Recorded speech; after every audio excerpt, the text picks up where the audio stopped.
Any excavation, regardless of size, has the potential to damage underground assets, leading to lengthy delays, costly repairs, or, in the worst case scenario, injury or death. So the Australian Standard 5488 was created to determine the quality of any underground asset location. Chances are, if you're following Dial Before You Dig's 5 Ps, you're already following what's set out in the standard. But here's a quick video giving you a breakdown of the different quality levels. Quality Level D. Quality Level D, or QLD as it's normally called, is information you're able to get from maps or records provided by Dial Before You Dig. This level is an important first step because it gives you an indication of what assets are likely to be in your danger zone. However, it's still considered the lowest level of control because it only provides an approximate location of the known assets, keeping in mind not all assets are shown. Once you've reviewed your maps or plans, further location work is still needed. Quality Level C. QLC is the process of going on-site and cross-checking your plans against any clues that might suggest the location of underground assets.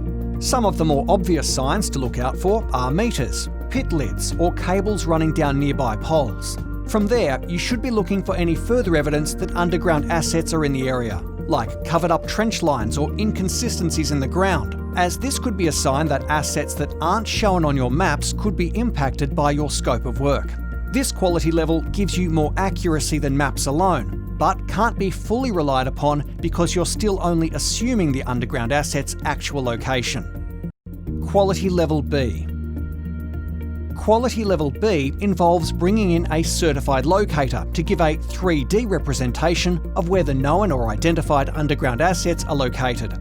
The locator will confirm the approximate location of the asset, identify if it changes direction, and give you an idea of the asset's depth. You should also use this time to direct the locator's attention to any areas of concern you picked up on in the previous step. It's important to remember that locators work to a horizontal tolerance of 500mm and a vertical tolerance of 300mm. And due to the possibility of shared trenches containing several assets, physical identification of the asset is still needed before mechanical excavation begins. Quality Level A. QLA consists of physically identifying the exact depth and alignment of the asset, and is the only level of identification where the asset location is considered validated.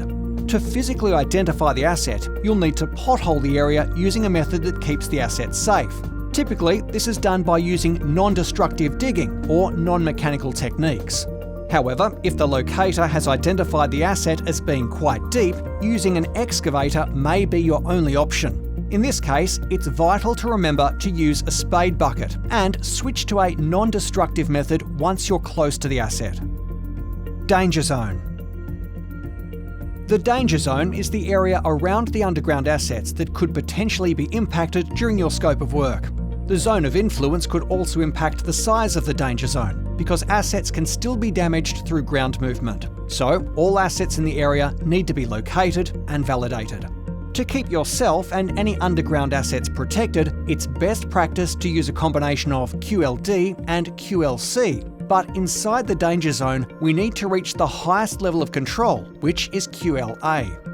And finally, it's important to always follow the asset owner's duty of care, including any no-go zones, electrical clearances, or any other requirements that are found on the front of your maps. By remembering and following these steps, you can be confident you're complying with the Australian Standard when you're working around any underground assets.